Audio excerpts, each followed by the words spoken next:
Hello,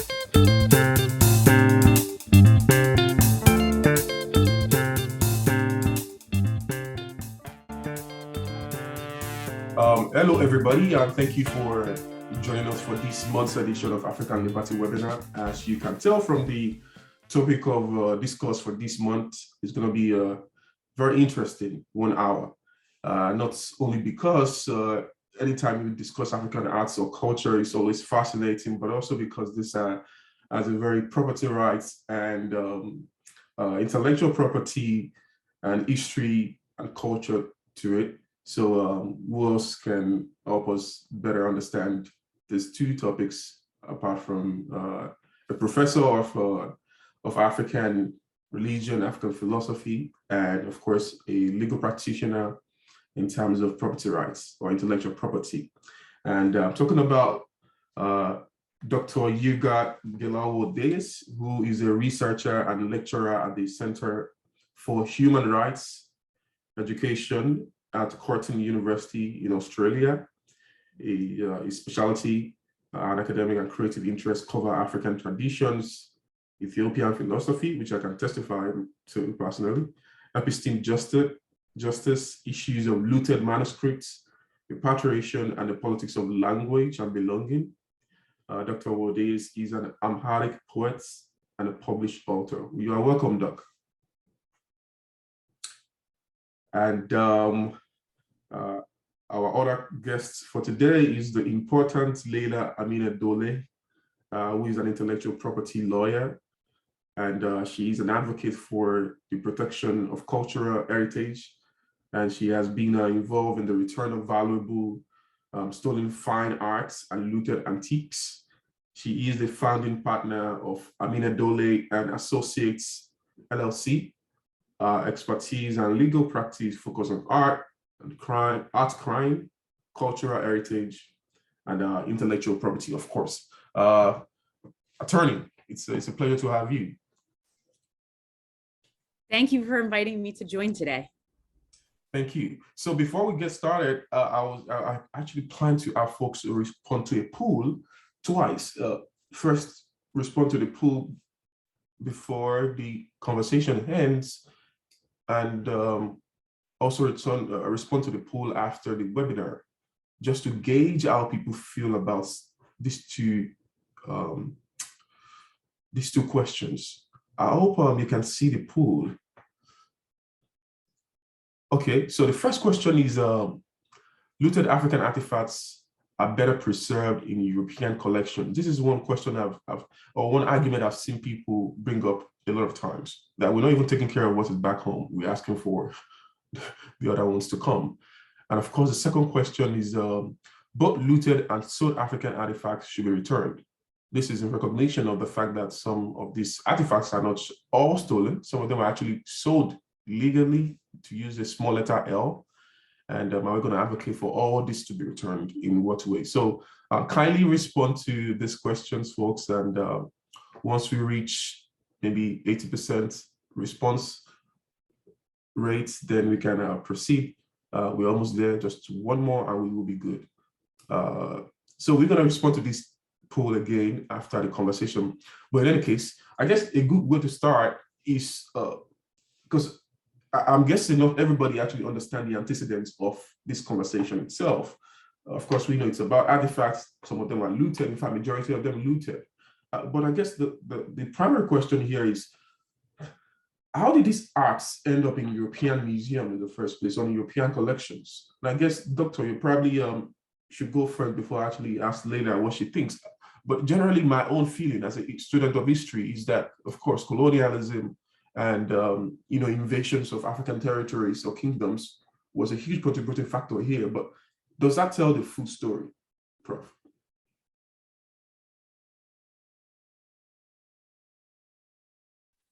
Sorry, you are asking me, I think, right? Yeah, yes. Yeah. Yeah, I think one of the important questions that we need to ask is, what are these items? Are these items really artifacts? Are they really representations of African art? And I think, in my opinion, to consider this treasures stolen from Africa throughout the years and hundreds of years are not just artifacts. For Europeans, they are artifacts. They have cultural value, and they are objects of admiration or objects of art, and they use them that way. But from the point of view of people who produced these items, they're not necessarily artifacts. There are thousands of books, for example, textbooks that can still be used as textbooks in the traditional education systems in Africa. And I can give you the example of Ethiopia.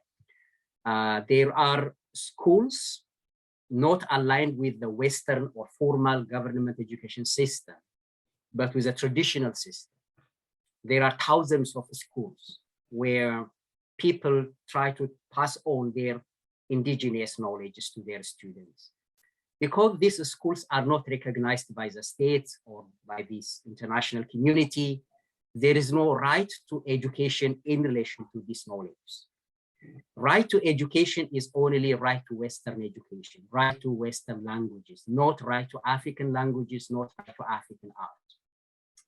As a result of that, a lot of books stolen or taken from these students, from these places, are stored in museums and libraries in the West.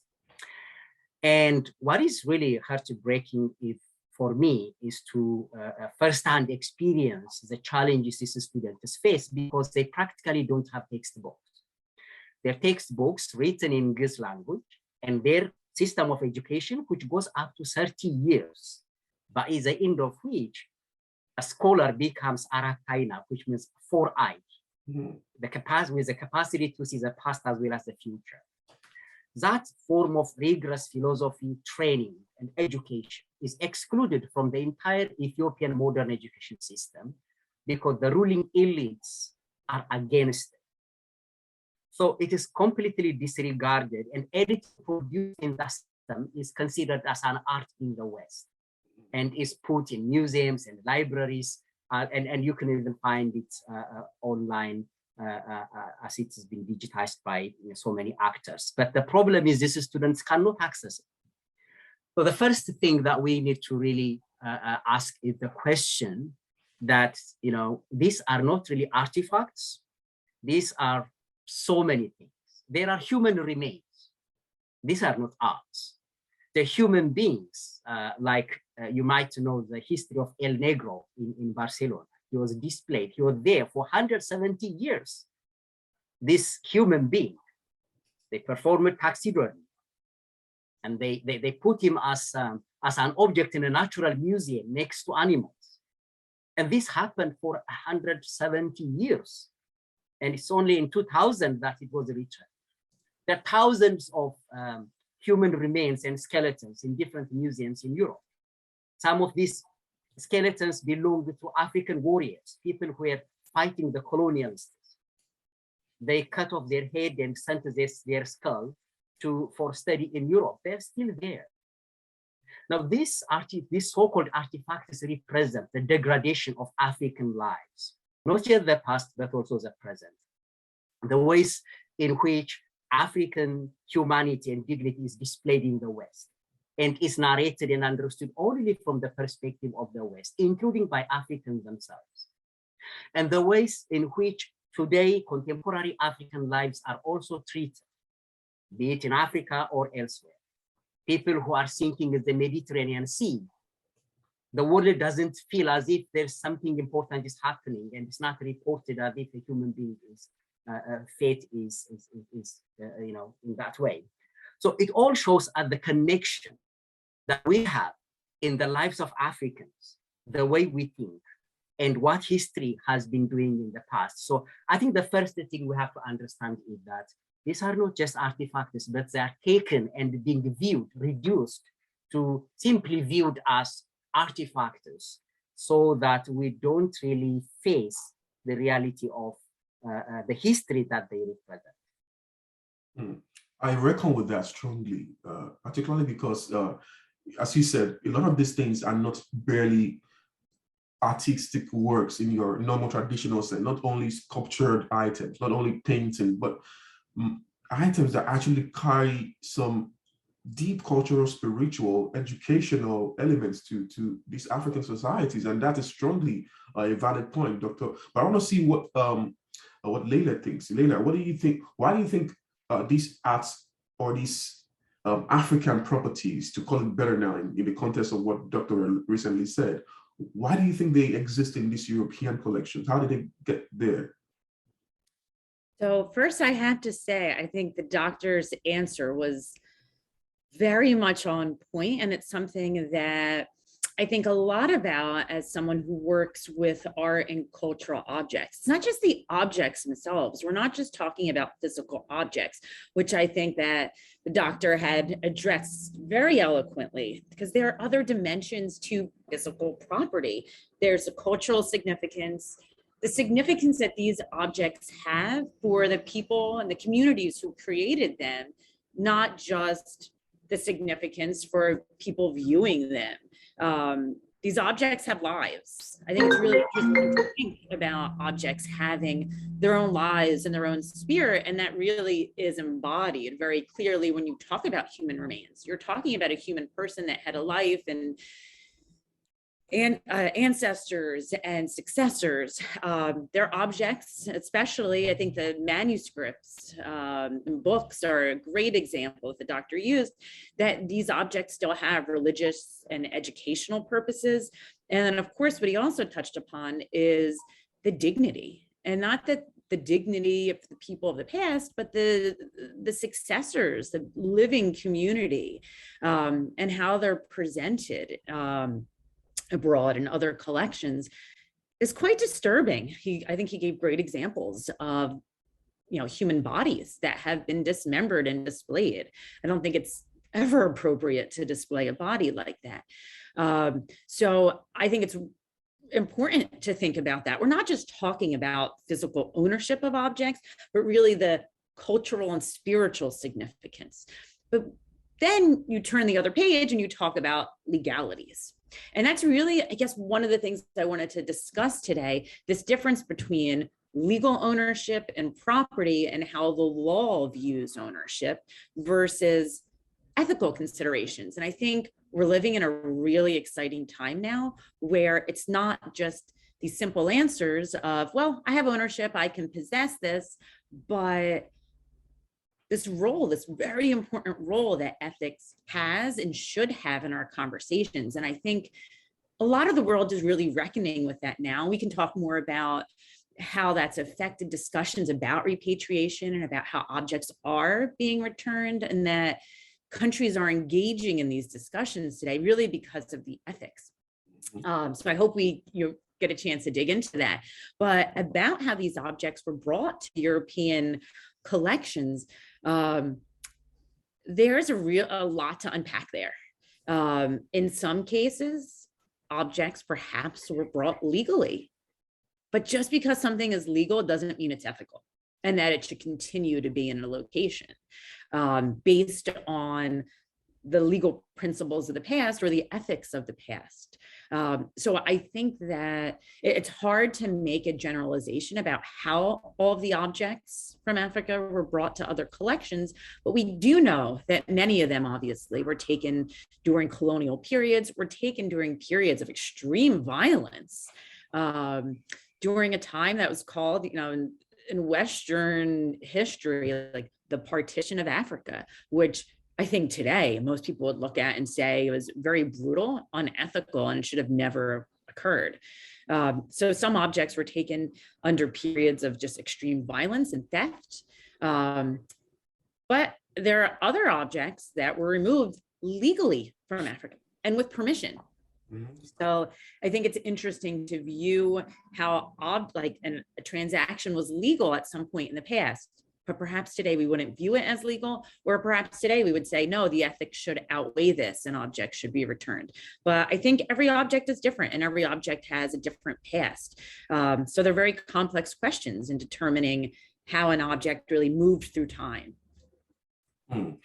Fascinating response. I mean, I don't think people often grasp the relevance, or not even only the cultural relevance, the spiritual relevance, the very deep personal relevance that some of these small art or African items are, or what they mean to the original people. For example, I think, was it last year or maybe a couple of years ago, when the Bible of the, is it Malawi anti-colonial activist Aaron Wood Boy was returned.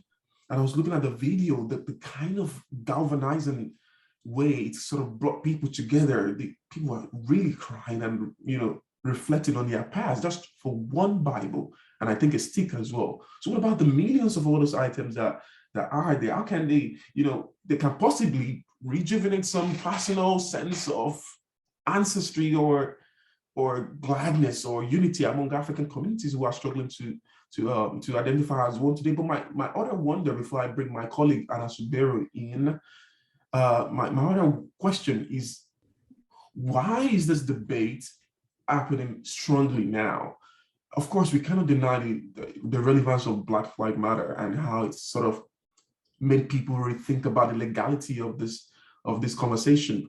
But why is this happening now? Is it because Africans haven't really strongly reckoned with that question, or is it because Europeans have been trying to deck or cancel out that conversation, or why? I just want to know, why is it happening strongly now?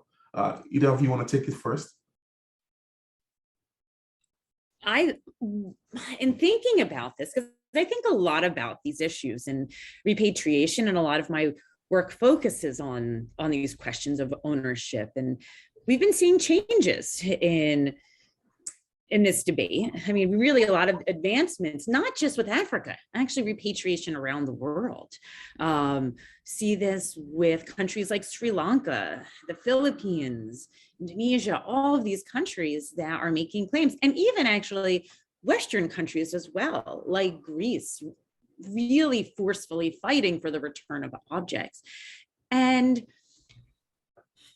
I think in terms of Africa, I think there has been more education about these issues and a kind of reckoning with these issues, in part because of Black Lives Matter. I think that these movements, or this movement, has really forced people in the Western world, Europeans and Americans, to think about these issues and look at discrimination and racism, not just today, but look at its roots in the past. And when we look at the past, obviously we're confronted with this really brutal history.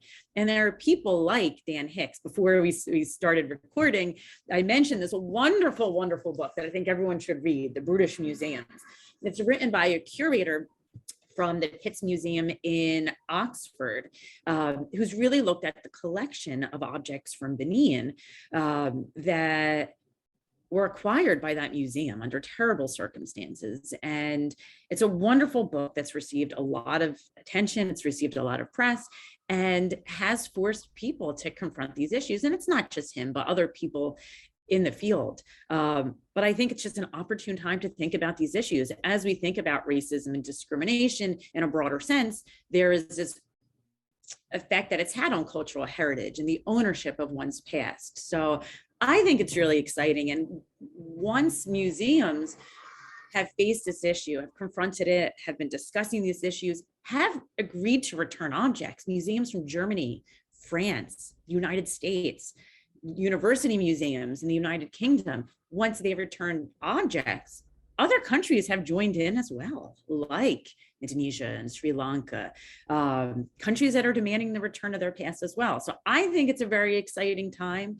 I think we're going to see a lot of changes in the museum world because of this. Spot on. But before I come to Prof, I would like to announce a little bit of the poll result. So the first question, let me see if I can share the results here. Okay, I think people should be able to see. So looted African artifacts are better preserved in European collections. 24% of people say yes.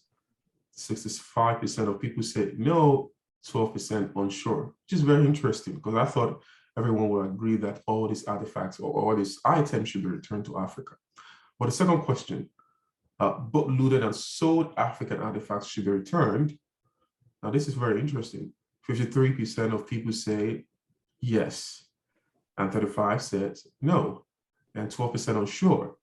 Now, I think this actually say that people are really, really considering, this is 35%, that people are actually considering the intellectual property question here, because some of these items were actually sold. But of course, the ethics comes in, as Leila said. But anyway, we're gonna still share this same pool after the discussion, just to gauge if things are shift for folks. But here is my colleague Anna. She is also here at African Liberty as well, and I know she has some questions for you, Doc, and for Leila. But before I move further in my own line of question, Anna, you want to ask a few questions? All right, thank you, Ibrahim, and thank you, Dr. Yirga and Leila, for being here. So my first question goes to Leila.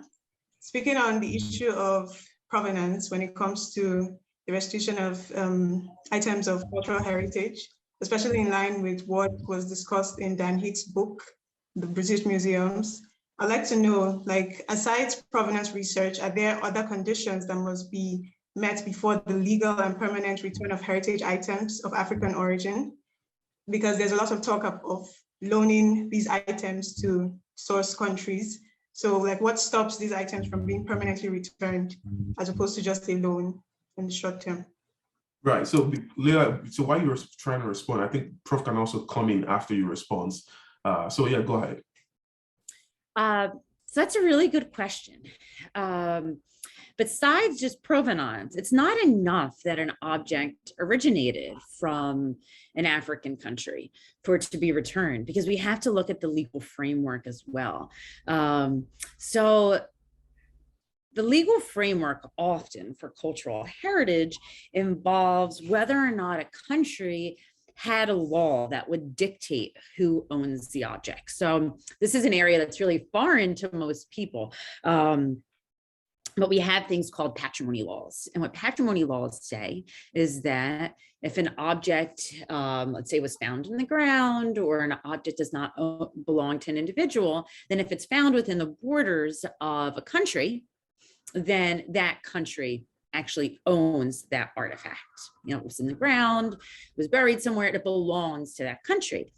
The problem is, at the time that so much looting had taken place, these laws were not in place in African countries. It's an African country, but we often don't think it. We think of it as more like, say, like Mediterranean, more Western. You think about Egypt, and I say that as a really great example to understand how these laws work. So at the end of the 18th century, during the Napoleonic era, all these European countries went into Egypt: France, Germany, the UK, Italy.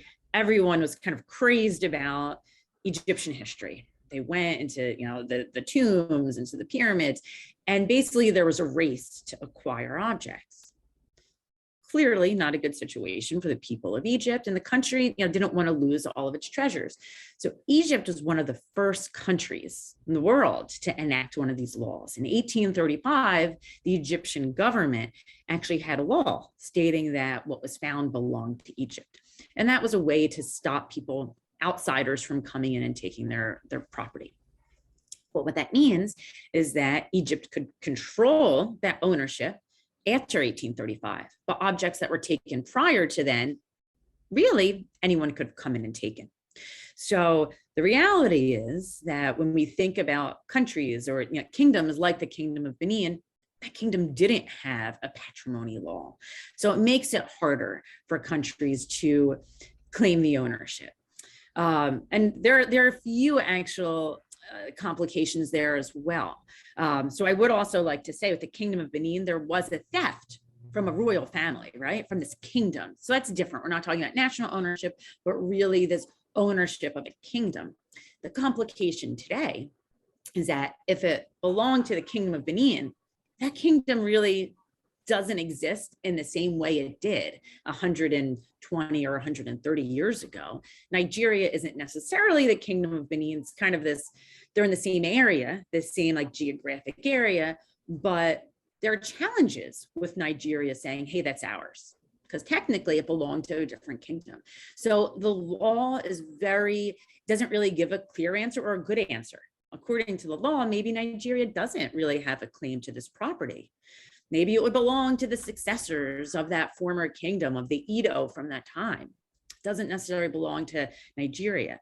And that's where I think ethics plays such an important role, to say, you know what, it's true, maybe the law doesn't have a clear answer, but what had happened, you know, a century or 120, 130 years ago was so unjust and was such a crime. Like, these were basically like war crimes, that perhaps we should undo these transactions. So we know the provenance, we know they go back to this geographical region, to this kingdom, and their successors, Nigeria, might be the appropriate owner of these objects.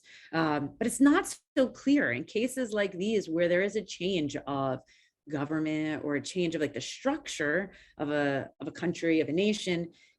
These questions are really complex, and it's not just with Africa. They come up with this same question has come up in the discussion of the Parthenon marbles in Greece, that Greece, as we know it today, like Parthenon marbles that were removed from Greece in, I think it was 1812 or 18, I know in 1816, the British government had acquired them. But the Hellenic Republic of Greece didn't exist until the 1830s. So it's these same types of questions of, well, who should be making the claim, and was that transaction legal? So they're really complex legal questions. I think the ethics are much more clear, right? Like, these objects should be returned. They were taken in a time of violence. Legally, the answer, the analysis is a little more challenging. Doc, do you want to respond to that or add to it? I think what I would add is I think that the perspective from where we look at these items is very important. And for me,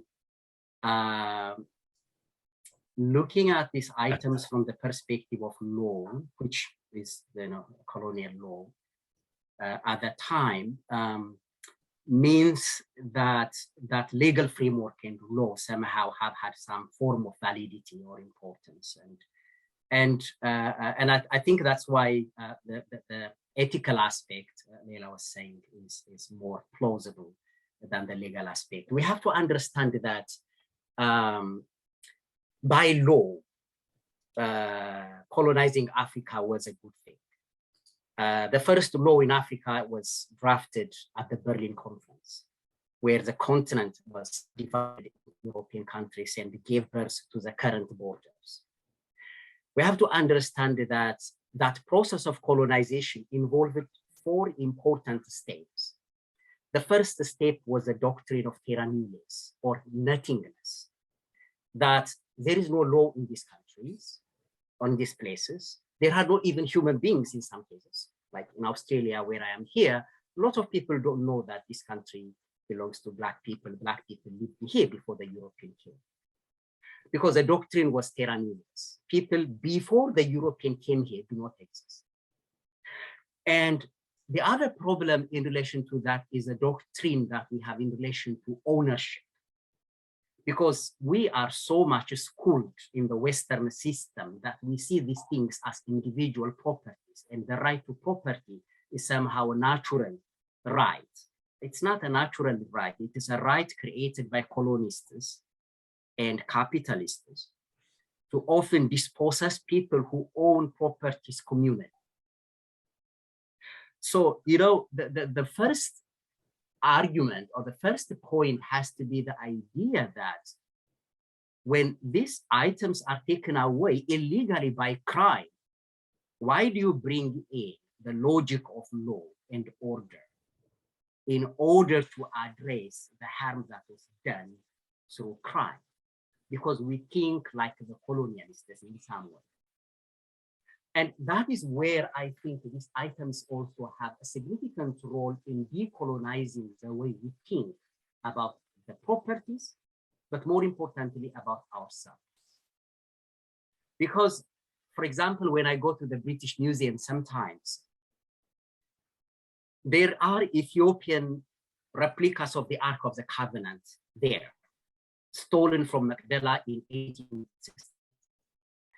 And wherever these items exist, that place is regarded as a sacred place. It's often like a church. The Ethiopian church is an indigenous church. So it has that story of the importance of the Ark of the Covenant, which helped the country preserve its freedom from colonialism, because when they went to fight against the Italians, the people carried the Ark of the Covenant and nobody would run away from the war. And they defeated the Italians. And Ethiopia became the country that was never been colonized by Europe. It has that significant history.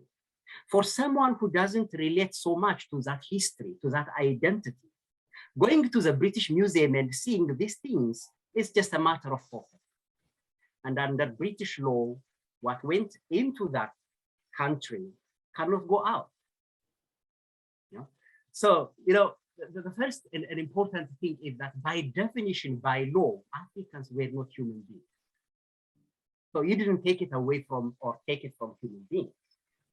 And the way we think also about property as individual property is very problematic, because a lot of these items are collectively owned. Property is when you reduce the object into a source of enjoyment.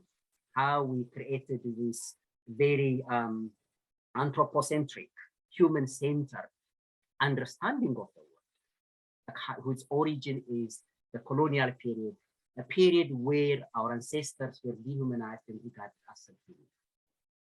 So when you take that into account, the first stage of inventing Africans, it was the declaration that before the Berlin Conference in Africa, there was nothing, nothingness.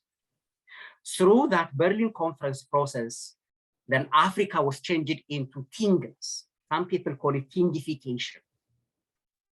That's changing nature into natural resources that can be exploited, changing the people into tribes and cultures that are primitive, that are very close to nature than human civilization. After these two important processes naturally emerged, once you declare that Africa is empty and we have changed it into a property, then the two processes that occurred were conquest and construction. Through conquest, anything that thinking, knowledge, identity, culture that belonged to Africa, that was an obstruction, an obstacle for colonialism, was eliminated in many places. I'm not saying it's totally eliminated, has survived because people are resilient, but that was the policy of colonialism. Construction is the imposition of new systems and structures, ways of thinking about place, about identity, and imparting knowledge, a colonial knowledge, so that the children of the colonized start to imagine and view themselves as the colonized. So these four processes are very much aligned with how we understand the history of Africa, understanding of time and identity, and so on. So, you know, it is really important to just, from the outright, disregard, in my opinion, the relevance of law. The British law, which says that you cannot take away property taken during that time, that should not be the basis upon which we negotiate about this item. After all, it is about dignity. And if it's about dignity, there has to be principles of justice, principles of understanding, which should emerge from the morality of the people, not from lawyers and technocrats or politicians, but all citizens. In the West, in Europe, in America, everywhere in the world, people who would come to understand the importance of these items, not just for Africans, but also for themselves, because they have another way of reflecting on life, reconnecting with nature, changing the way we live and think about the climate. All of these things are important for all of us. That awareness and that movement is very important, I think. So that is why I think, although it is really important to utilize to some extent the some aspects of legalities, but by large measure, law has been the instrument of oppression. Slavery was law, colonialism was law, looting was law. It was even regarded as saving endangered people, endangered knowledges. It was the white man's burden. to do that.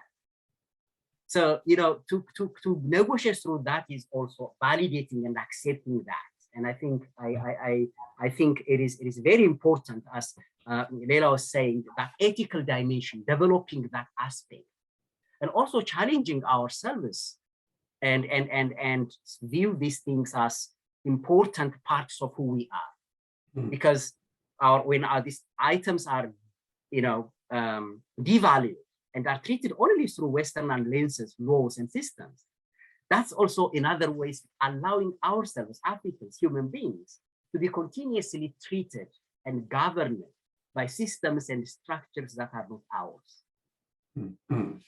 Doctor, can I respond to something? Yeah, just so I remind folks, kindly, if you have questions, kindly drop your questions in the chat box, then proceed later.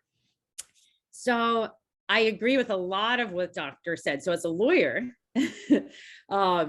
I do look at things through the legal framework. However, you're right in that the laws that were created, I mean, we have so many, and if you look at like the US legal system, there are laws that were atrocious and laws that really instilled racism and discrimination. So you're right in that the laws are not always the answer, which is why I do think we have to look outside the legal framework. As a lawyer, I look at the law, but we do have to consider the ethics and how ethics in some cases should outweigh the, you know, the legal framework that we're used to using.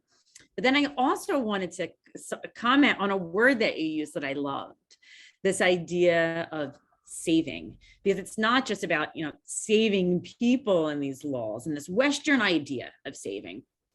That also applies to artifacts as well. And I think it's something very troubling that's been used for decades, if not, you know, centuries, to say, oh, we're coming in and taking the art from this country, and not just Africa, South America, Asia, the Middle East, but taking art to save it. And as someone who does, you know, I work with cultural heritage items, I do academic writing on topics involving cultural heritage and the law. This idea of saving objects from the actual people who created them, to me, is always so bothersome, so paternalistic, so insulting. And for me, this idea of saving is something that really bothers me. And it's been used recently, in fact, with discussions involving objects from the Middle East and places where there are violence today, like in Iraq and Syria, that, oh no, we should come in, Western collectors can buy these objects because we're saving them. And I don't think that's valid. And we can have an hour-long discussion on just that. What does it mean to save? And really not saving something if you're taking something that was looted or something that was improperly removed and putting it in your private collection. You're taking it out of its context. You're taking away this dignity of the object, the historic significance, in some cases, the religious significance. You're killing the life of that object to put it on display. So I just love that you use that word, that they're saving things, because that's an argument that really upsets me. And I think it, I don't know, it just kind of drips with like paternalism. So thank you for that word.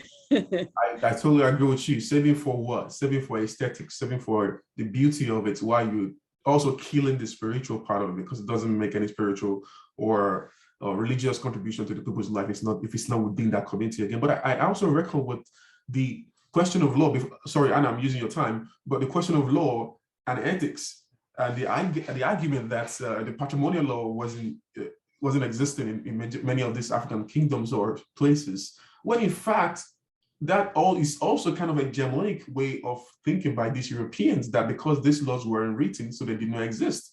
When in fact in the Benin Kingdom there exist customary laws, oral laws, non-written, that you cannot take properties that do not belong to you, that you cannot, it's even an abomination to even touch those sacred artifacts. So the Europeans coming to loot those artifacts or those works were actually violating Benin law, unwritten Benin law.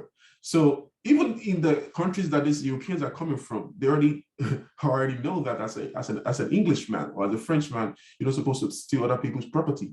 You have that to working with you, but also come to another context of space where there's also customary law prohibiting the same thing. So I do not see, the argument by a lot of these European museums, the argument about property or the laws, the patrimonial law never existed in Africa. They actually existed, but they were actually unwritten. But I think we have a question in the Q&A chat function, and it's from Goodluck Ogudari. I agree with a lot of your points, Yirga, but don't you think one of the problems with returning artifacts is the fact that governments across Africa lack definitive stance on this issue?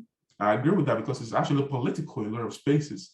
I'll take Nigeria as an instance. Last year, when there was an announcement that some Benin artifacts are to be returned, there was a row between the government and several organizations regarding the ownership of the artifacts. Don't you think this is a major problem? To add to that, Prof, that argument of state, federal who owns, or even the local government who owns, that on the one hand, but also on the other hand, that these artifacts are triggering political claims, legitimacy claims in these African cultures. I mean, one of those bronze will validate the right of one certain lineage to the Benin title very soon. And the competing household or the competing lineage will not want that artifact to return so that they can maintain their hold on the Benin Kingdom throne. But anyway, do you want to respond to that question, Prof? Absolutely. I think that's a very important question, because I think, as I was trying to say earlier, we haven't yet articulated and understood what these items represent and what their purpose is in relation to ourselves. And for me, one of the important, there are many, but one of the important things is they help us decolonize ourselves. And for me, colonialism does not simply happen on land or on property. It happens in the mind. It happens through the entire education system. I imagine a country where, I don't know, but 95 or more % of the population do not speak English. The medium of education is in English. And just forget the artifacts for the moment and think about the Ethiopian languages. They're not studied in universities. Students are not allowed to write their dissertations using their local languages. Their parents cannot read them. When I also was trained as a lawyer. When I was trained as a lawyer in Ethiopia, Ethiopian law is written in the Ethiopian language. The legislator makes law using their own language. They have their own calendar, their own history, and so on. When I go out from university, I will practice law in the local language, but I was made to study law in English. You see, if you were to ask that question, why would a government ask me to study in a colonial language when a country that was never colonized? And this is probably the same in many other countries, but most importantly in Africa too. But there are very important reasons that we may not have time to discuss why this is happening. I say that it's the same argument in relation to these items. As long as we continue to understand these items as artifacts, properties, the right place for these items to go is to the museum, so that people can afford to the museum, just to go and watch them or visit them. And the same scholars who have access to them in the West can also go and access to them there. But if you go to this rural traditional school students who are studying in the backyard of their teachers, which they don't have any textbook, they're not going to have access to this material. We don't think the importance of these items in relation to the people who use them. We think about these items in relation to how we are schooled, trained to view them using our colonized mentalities, not through the experience of our people. You know, as people who are trained in Western system, we may not have that strong connection with these items. We may want to prefer to see them the way they are viewed in the West. But if you consider these books or these other treasures, or, you know, the human remains, in some traditions, the spirits of the dead cannot rest unless the body is buried. In some traditions, there are important religious items that has to be returned, and the people there want them for their worship, but their leaders don't care about their religion any longer because they are westernized. You see, this doesn't dismiss the idea that they should stay in the West. This leads to the idea that we have to really examine who we represent culturally, spiritually. 80% of Ethiopians are rural farmers. You know, they live in rural areas. They don't participate in politics. In many African countries, the same. In cities and in politics, few individuals and elites decide everything in the name of their own people. Right. So my book, Native Colonialism, is about that. How colonialism can be a native enterprise. And, you know, the hope is that these items, if we stop viewing them as properties that should be managed through laws, if we stop viewing them as artists that should be displayed in a particular way to attract the attention of the viewer and so on, but treat them depending on how they relate to our history, to the particular peoples that we have. Of course, some of these items might be artifacts. Some of them might be, you know, might not have even significance, and the Europeans simply want to represent us in a particular primitive way, and they put them there. We may get rid of them altogether. Some of them might have been important things. There are so many that are not displayed in the museums because they don't have enough space. And there was a question there which says that whether they are kept in the West better or worse. Go and do the research. How many items are, you know, affected because of storage, weather, and so many other factors. Right. So my general response to that question is, it has to be a challenge for us to decolonize ourselves, and not as an excuse not to have them back to our country. But the problem is real, but it exists across the board, not just in relation to these items, but in the economy, in the education system, and so on. Nice. Anna, you can proceed, but just want to remind folks that we only have 10 minutes before we round off. Anna, please go ahead. All right, thank you.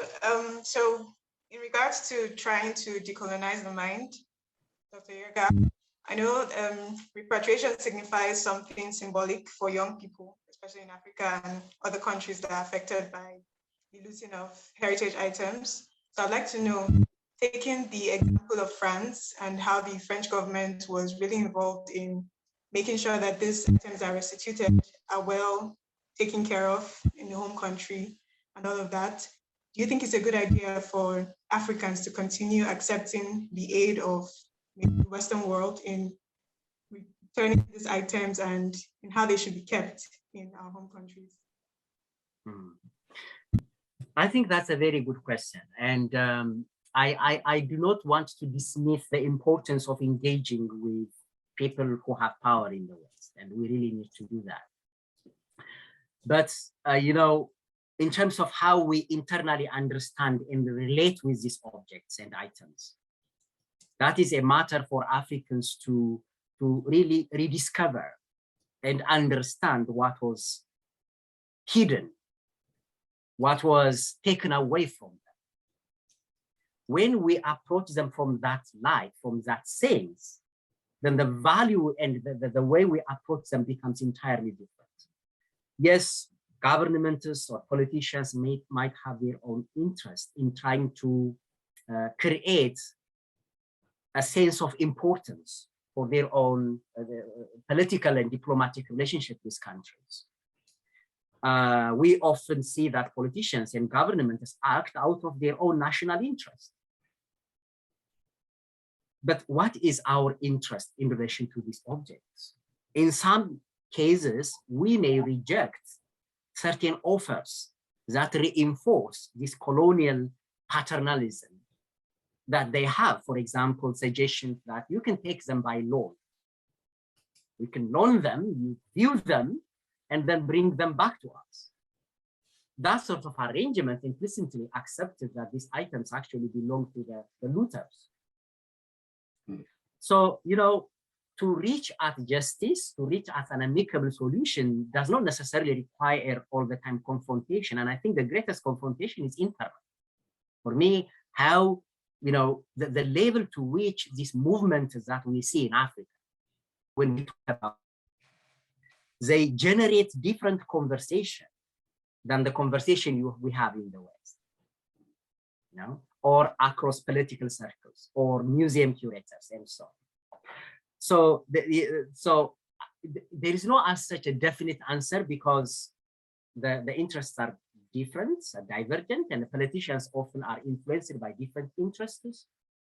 But if we approach them without having our own script, interest, understanding, then we may do very little, even if they are repatriated back to us. We would just create simply similar type of museums and would not allow communities who are deprived of their spiritual and cultural items to have that relationship with them. So the question of bringing people who really have that direct relationship with these items into dialogue, into conversation, in preserving them. You know, there might be some items which people for practical reasons may prefer to stay temporarily or for some period in the West than be repatriated right now in Africa. There might be ways and different arrangements that could emerge, we don't know. But for me, repatriation has to be a principle of justice that has to be accepted as a principle first. And the practicalities has to emerge out of that in terms of how we can effect it. Right. Can I just want to say, yeah, I just want to say one thing. What's your opinion is? Go ahead. Yeah, I want to echo that repatriations have a really strong tie to diplomatic and political considerations. And when these repatriations take place, and most of them do take place outside the scope of a litigation and outside the scope of a contentious legal battle, but really are the result of negotiations that take into consideration political, diplomatic concerns. So I agree with the doctor that these, you know, determinations need to be made within the community as to which objects are being demanded or requested. And I think there are situations in which countries may decide that these objects, some of these objects may be better suited in the West. And we can't forget about the opportunity to have objects in the West that are representative of cultures, because museums are places that are their missions. Most museums have this mission to educate. And perhaps part of the solution, in addition to returning some objects, are that objects that are remaining in Western museums are displayed in a different way, are accompanied by information that, or text and educational materials that are created, they're written not just by Western museum curators, but done in a cooperative way with members of the community that created these objects, or with the help of African curators. So perhaps part of the problem, you know, it's not just repatriation, but also how these objects are displayed in Western institutions. And I do think that's an important part of the discussion as well. And, you know, an important part of these negotiations that are taking place and that should be taking place. I agree with that point. You know, as the doctor said, not all these objects are the same. Some of them have different, you know, appearances, and of course that will necessitate different way of looking at what should be returned, what should stay, or what should be, you know, returned to who? Is it the state or the individual or the community? But I think we almost out of time, but we have a question in the chat box.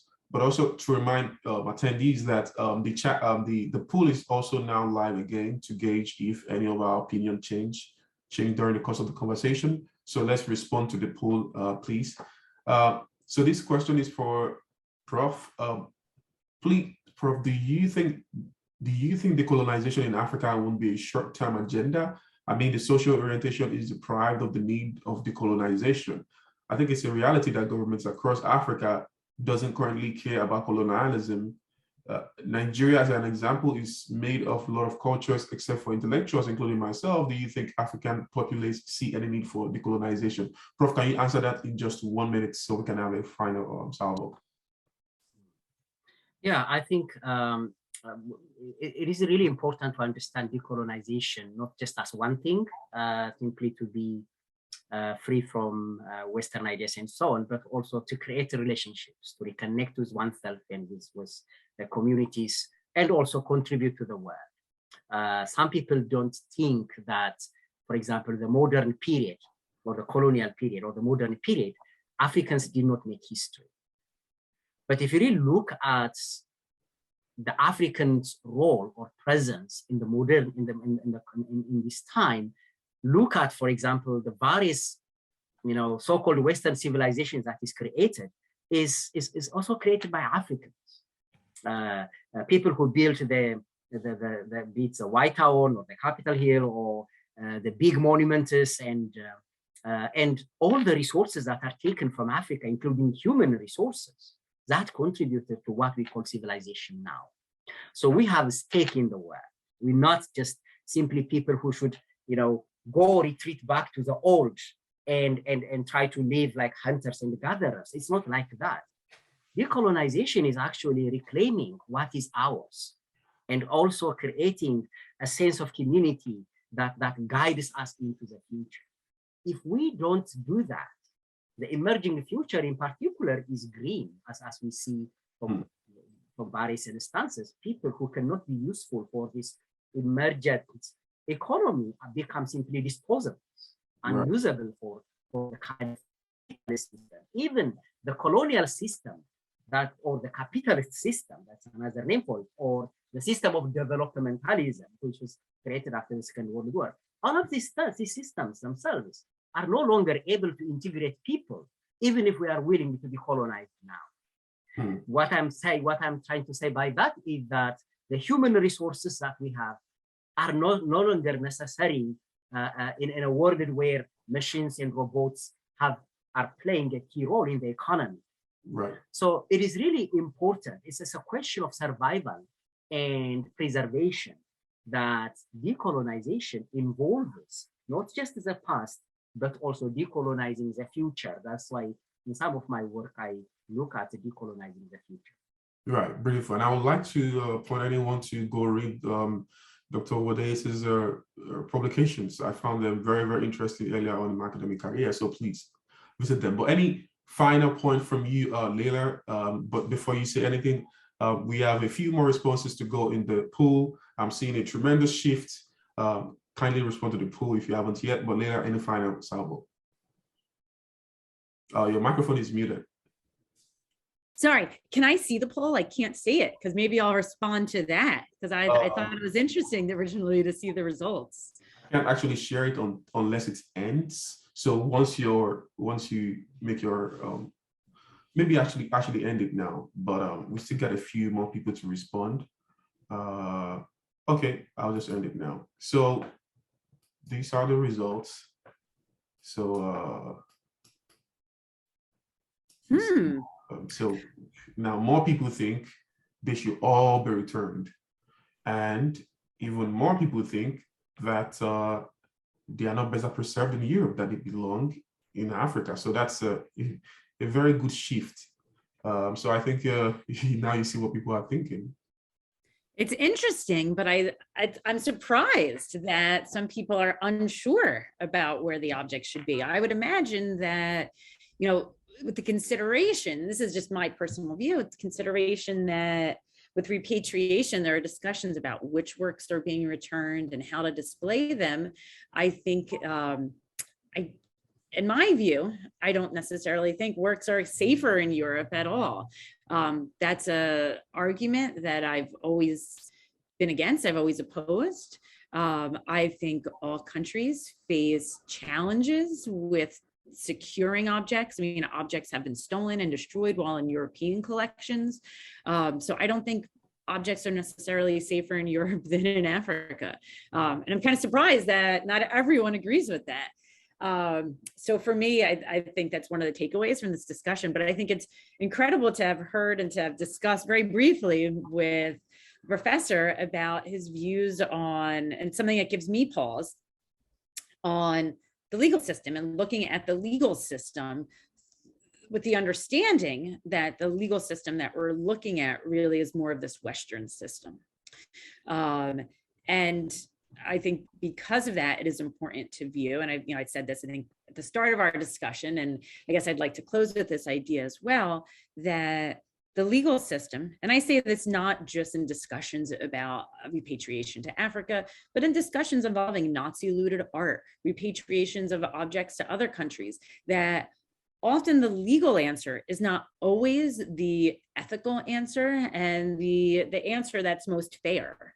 So I think it is important, and I think it's really encouraging that countries are looking outside of the legal system to discuss the ethics and look at the context of how objects were stolen. They were looted from Africa. So I think it's really encouraging that countries are looking at that and engaging in discussions to not only address this past, but also return the physical embodiment of this history by repatriating objects. Totally agree. And I will agree with that as well. Well, we have already run out of time. Just one point to add on the legal system as well. If you just look at in history how items looted by Nazis during the Second World War from the Jews was returned by law. Every museum was checking if they have items stolen by the Nazis. But when it comes to African looted materials, that is not the case. You see still there is this tendency to see that only we are the custodians of your own history because you cannot be trusted with your own history. That humanity, saving and preserving it in the name of humanity means that you're not really human to do what we do. And right. That mentality is really problematic, not just because of these items, but because it puts into question the humanity or the equality of all, the words of all human beings, right. and the world that we want to live in. Right, and I think this plays well into perhaps a much more a higher need for concerted effort among African countries or leaders to actually come together and demand collectively for these things to be returned in greater voice, rather than just, once maybe just the Benin people asking for the artifacts this year. Next 3 years, maybe the Zimbabweans are asking for their own artifacts. Maybe perhaps if everyone comes together and makes a very stronger voice, things can reach the ears of these European collectors. But anyway, thank you so much, Prof. Woldeyes, Yirga, for your time, and also Leila for your amazing Lego insights, and of course to my colleague Anna Suberu for joining us as well. But to everyone who tuned in, we hope you enjoyed the conversation, and we hope this influenced your thoughts a little bit, which is the purpose of this conversation as well. So we'll see you next month for another edition of the African Liberty webinar.